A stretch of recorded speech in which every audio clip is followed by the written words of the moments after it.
Halo, assalamualaikum warahmatullahi wabarakatuh. Kembali lagi bersama Kak Firna di channel biologi kesayangan kita. Nah, oke, sebelum kita masuk ke materi yang akan kita pelajari pada video kali ini, kalian boleh lihat gambar di samping ini. Nah, kalian tahu nggak sih ini gambar apa? Oke, benar ya. Ini merupakan virus yang menggemparkan kita tahun-tahun kemarin, yang membuat kita menjadi belajar daring di rumah. Nah, ini merupakan virus corona. Nah, di sini apakah ada yang pernah terkena virus ini? Oke, ada ya. Dan apakah kalian ada yang sama sekali tidak pernah? Nah, mengapa sih kita ada orang yang pernah terkena virus corona dan ada yang sama sekali tidak pernah terkena virus ini? Nah, hal ini berhubungan dengan materi yang akan kita pelajari kali ini, yaitu sistem pertahanan tubuh. Nah, sekarang sebenarnya di sekeliling kita, dimanapun dan kapanpun, kita selalu berpapasan dengan yang namanya virus atau bakteri penyebab penyakit ini.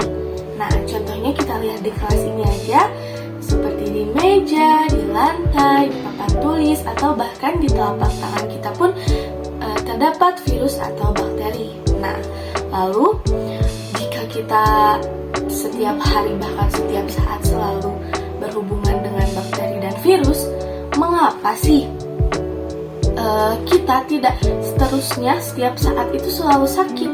Nah, itu juga akan kita bahas pada pertemuan kita kali ini. Oke, jadi pada kesempatan kali ini kita akan mempelajari mengenai sistem pertahanan tubuh. Nah, apa itu sistem pertahanan tubuh? Sistem pertahanan tubuh ini merupakan suatu sistem yang berperan dalam mengenali, menghancurkan, dan menetralkan sel-sel yang abnormal atau akan merugikan tubuh kita. Nah, di dalam sistem pertahanan tubuh ini ada yang kita sebut dengan imunitas. Apa itu imunitas? Imunitas merupakan kekuatan kita, kekuatan setiap individu untuk menahan suatu penyakit, menahan dan menghilangkan suatu penyakit. Nah, jadi setiap individu itu memiliki imunitas yang berbeda-beda. Nah, imunitas ini ada karena adanya sistem pertahanan tubuh. Nah, lalu apa sih fungsi dari sistem pertahanan tubuh ini? Yang pertama, tentu sistem pertahanan tubuh ini berfungsi untuk melindungi tubuh kita dari patogen-patogen invasif. Contohnya adalah virus dan bakteri. Nah, yang kedua adalah melindungi tubuh kita dari zat-zat yang dari luar tubuh. Misalnya apa sih?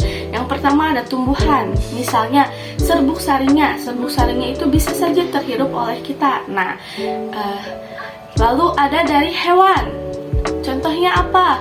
Pertama ada bulu hewan yang bisa saja kita terhirup. Selanjutnya ada alergi makanan nih. Kalian pernah mendengarkan tentang alergi makanan? Misalnya kita alergi terhadap telur, daging ayam, susu. Nah, itu merupakan fungsi dari sistem pertahanan tubuh kita. Lalu yang ketiga ada zat kimia. Misalnya kita alergi obat ataupun alergi terhadap polutan-polutan yang ada di muka bumi. Nah, selain itu, fungsi dari sistem pertahanan tubuh yang ketiga adalah untuk memperbaiki sel-sel yang telah rusak. Dan yang terakhir adalah untuk menghancurkan sel-sel mutan. Contohnya adalah kanker. Nah, oke, kita lanjut. Jadi, di sistem pertahanan tubuh ini terdapat 3 lapisan pertahanan. Apa saja? Yang pertama adalah lapisan yang paling luar. Lapisan pertama yang akan menghadapi virus. Nah, yaitu ada kulit, membran mukosa, dan sebagainya.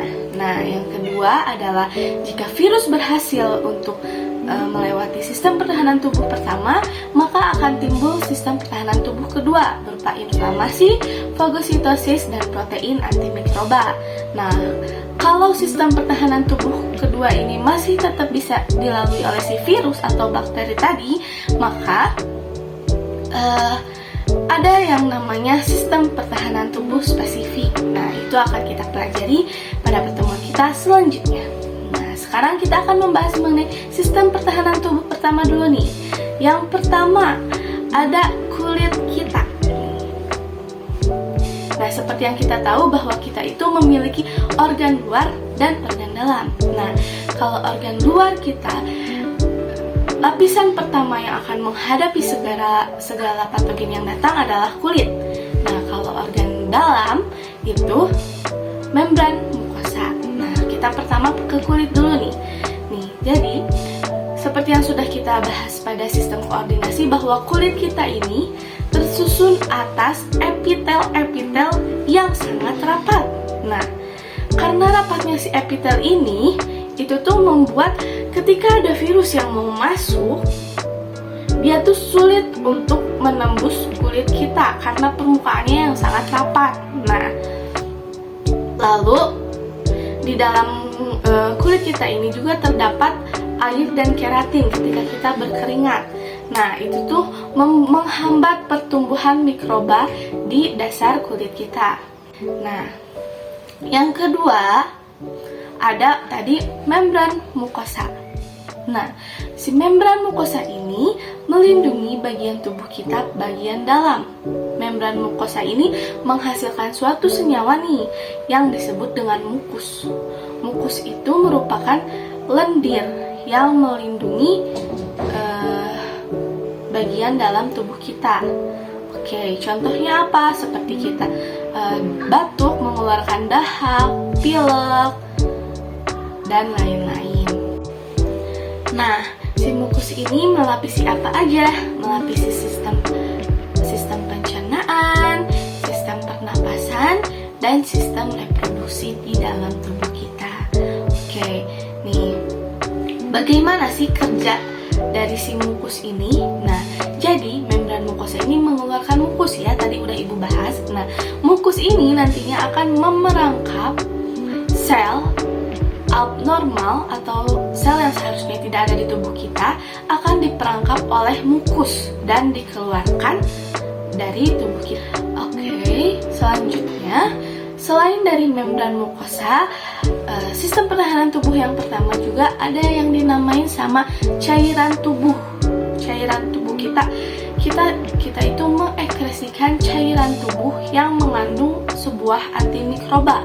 Apa aja contohnya? Contohnya adalah ada air mata kita, lalu ada air ludah dan air ASI ibu. Nah, di dalam air ludah ini, misalnya nih kita bahas air ludah ya. Air ludah ini mengandung suatu zat yang dinamain sama lisozim. Apa itu lisozim? Lisozim itu merupakan suatu zat yang ada di dalam air ludah yang berfungsi untuk menghancurkan peptidoglikan dari sel bakteri, sehingga si bakterinya itu akan hancur begitu. Nah, mungkin kalian juga pernah nih sama nenek kalian atau sama ibu kalian, ketika kalian terluka, mereka akan mengusapkan air ludah mereka ke dalam luka kalian. Nah, mungkin itu adalah salah satu alasan mengapa orang tua kalian mengoleskan air ludah ke luka kalian. Diharapkan dengan enzim lisozim yang ada di dalam air ludah atau air liur akan menghancurkan bakteri yang menempel pada luka kalian. Nah, oke. Nah, tadi merupakan sistem pertahanan tubuh kita yang pertama akan melawan patogen yang akan masuk. Nah, terus bagaimana kalau si patogen itu berhasil untuk melewati sistem pertahanan tubuh kita yang pertama itu? Nah, ini adalah waktunya sistem pertahanan tubuh kedua kita bekerja. Oke. Nah, sistem pertahanan tubuh kedua yang pertama adalah terjadinya proses inflamasi atau peradangan. Nah, peradangan ini bisa ditandai dengan terjadinya kemerahan, rasa sakit, bahkan sampai pembengkakan. Nah, bagaimana cara kerja inflamasi ini dalam menahan virus atau bakteri patogen yang akan masuk? Nah, jadi yang pertama itu adalah ketika terjadinya kerusakan pada sistem pertahanan tubuh. Pertama kita misalnya terjadi luka nih. Nah, otomatis si patogen itu akan langsung masuk ke dalam sel-sel tubuh. Nah, ketika patogen itu masuk, ada zat kimia matosit yang akan mengekskresikan histamin dan prostaglandin. Nah, adanya histamin dan prostaglandin ini menyebabkan terjadinya vasodilatasi. Apa itu vasodilatasi? Vasodilatasi itu adalah pelebaran pembuluh darah kita nih. Nah, akibat pelebaran pembuluh darah, otomatis aliran darah kita itu semakin cepat. Selain itu, permeabilitas di dalam aliran darah kita itu menjadi tinggi. Nah, sehingga akibat permeabilitas yang tinggi ini akan si darah itu bisa keluar dari aliran darah. Nah, sel darah yang keluar itu bisa sel darah merah yang nantinya menyebabkan kemerahan dan sel-sel fagosit atau sel fagosit atau sel darah putih dalam tubuh kita yang nantinya akan melawan si patogen yang masuk ini. Nah, ketika sel fagosit sudah keluar, maka akan terjadi proses fagositosis. Nah, fagositosis ini merupakan proses kedua dalam sistem pertahanan tubuh yang kedua. Nah, bagaimana kerja dari sistem fagositosis ini? Oke, jadi cara kerja dari fagositosis ini yang pertama adalah pengenalan. Nih, ketika ada patogen yang berhasil masuk, si sel-sel fagosit ini akan mengenali, nih, wah, ada patogen yang masuk nih. Nah, ketika sudah dikenali, dia tahu bahwa ada patogen yang masuk, akan dilakukan pergerakan atau kemotaksis dari sel-sel fagosit ini. Pergerakan secara kemotaksis menuju jaringan yang terdapat patogen tadi atau yang terjadi infeksi tadi. Nah, si sel-sel fagositosis itu akan bergerak menuju jaringan yang terinfeksi. Nah, setelah bergerak, mereka akan terjadi pelekatan. Nah, si sel-sel fagosit ini akan berlekatan langsung dengan patogen yang akan menginfeksi tubuh. Nah, setelah berlekatan, si patogen ini akan ditelan oleh sel-sel fagosit. Nah, setelah ditelan, terjadilah pencernaan oleh sel-sel fagosit tadi. Jadi, di dalam sel fagosit ini terdapat enzim lisosom. Nah, yang tadi dapat